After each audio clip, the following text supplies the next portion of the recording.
आइए जानते हैं केदारनाथ से जुड़ी 10 अनसुनी बातें। केदारनाथ धाम एक ऐसा धाम है जिसके बारे में हर कोई गहनता से जानना चाहता है।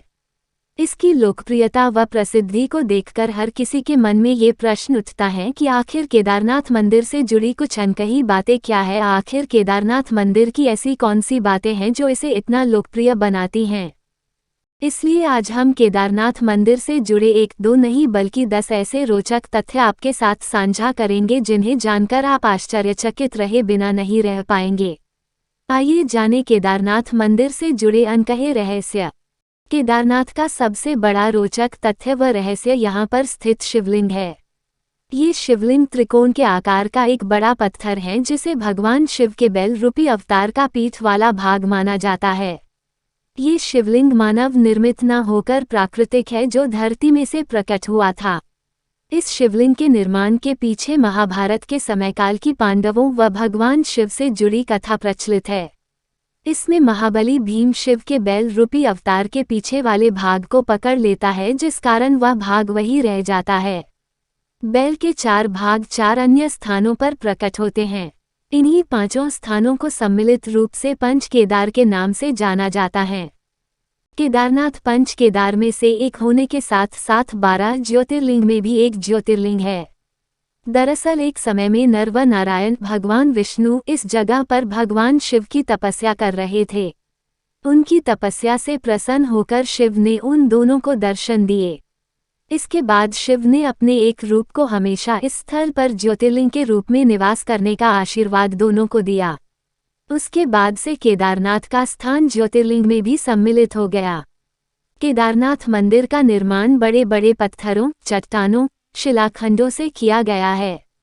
इन शिलाखंडों को आपस में जोड़ने के लिए इंटरलॉकिंग तकनीक को अपनाया गया है जिसमें कहीं भी सीमेंट इत्यादि का प्रयोग नहीं किया गया है। अब इसमें सबसे बड़ा रोचक तथ्य व रहस्य यह है कि केदारनाथ स्वयं समुद्र तल से 22,000 फीट की ऊंचाई पर स्थित है। इतनी अधिक ऊंचाई पर इतने विशाल शिलाखंडों को पहुंचाना व फिर उन्हें एक के ऊपर एक रखकर इंटरलॉकिंग करना किसी मानव के लिए सक्षम नहीं दिखता। मंदिर निर्माण का यह अद्भुत रूप इसे और रोचक बना देता है। केदारनाथ मंदिर भक्तों के लिए केवल 6 माह तक ही खुलता है। मई में अक्षय तृतीया के दिन इसे खोला जाता है व दीपावली के अगले दिन गोवर्धन पूजा में इसे बंद कर दिया जाता है। उसके बाद मंदिर के कपाट 6 माह तक बंद रहते हैं व भगवान शिव के प्रतीकात्मक स्वरूप को नीचे उखीमठ में स्थापित कर दिया जाता है। ऐसा इसलिए किया जाता है क्योंकि उस समय यहाँ भीषण बर्फबारी होती है। इस कारण वहाँ के स्थानीय नागरिक, दुकान वाले, प्रशासन के अधिकारी व अन्य लोग वहां से नीचे रहने चले जाते हैं। इस दौरान केदारनाथ धाम जाने के सभी मार्ग बंद हो जाते हैं व ये स्थल पूरी तरह से सुनसान रहता है। केदारनाथ के मुख्य मंदिर से आधा किलोमीटर से भी कम दूरी पर एक मंदिर है जिसका नाम है श्री भैरवनाथ मंदिर।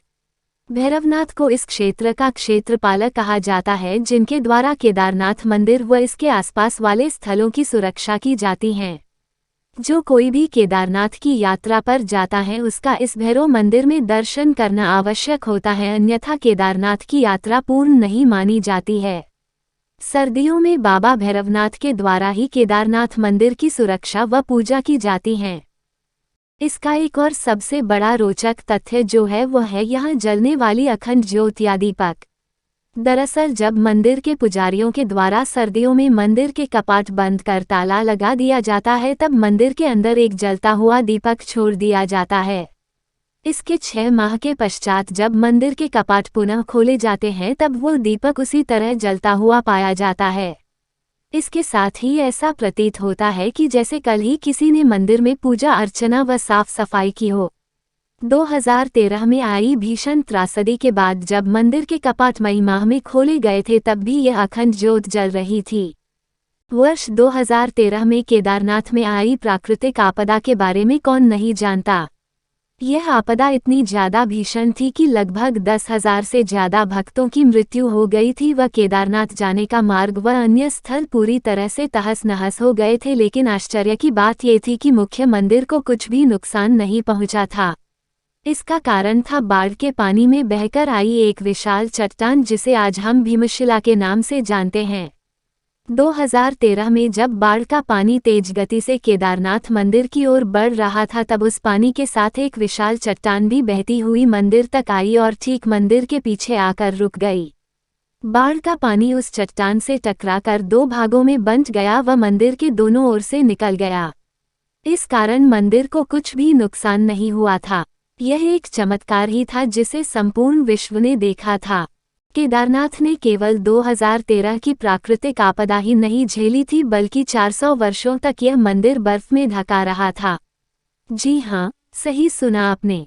वाडिया इंस्टीट्यूट हिमालय देहरादून के द्वारा एक शोध किया गया जिसमें बताया गया कि 13वीं शताब्दी से लेकर 17वीं शताब्दी तक इस जगह पर भीषण बर्फबारी हुई थी। उस बर्फबारी में न केवल केदारनाथ मंदिर बल्कि संपूर्ण क्षेत्र बर्फ में दब गया था। तब 400 वर्षों तक केदारनाथ मंदिर पूरी तरह से बर्फ में ढका रहा था। उसके बाद 17वीं शताब्दी में बर्फ हटने के बाद मंदिर पुनः देखने में आया और फिर से यहाँ की यात्रा शुरू कर दी गई। मंदिर की दीवारों पर बर्फ से ढके होने के निशान आज तक देखे जा सकते हैं। केदारनाथ मंदिर से जुड़ा एक और रोचक तथ्य जिससे जुड़ा हुआ है वो है यहाँ के पुजारी। सदियों पहले जब भारत की भूमि पर आदि शंकराचार्य ने जन्म लिया था, तब उनके द्वारा केदारनाथ मंदिर का पुनः निर्माण किया गया था।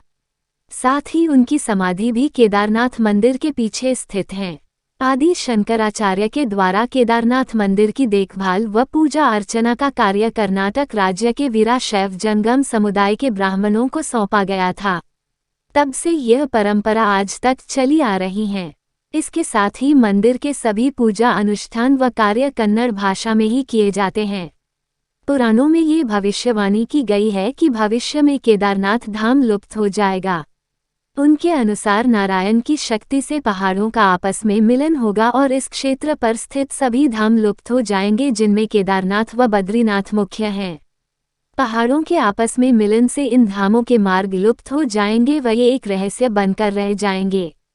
पुराणों में ये भी कहा गया है कि इसके बाद एक नया धाम बनेगा जिसे भविष्य बद्री के नाम से जाना जाएगा। ओम नमः शिवाय। ऐसे ही और वीडियो देखने के लिए हमारे चैनल को सब्सक्राइब करें।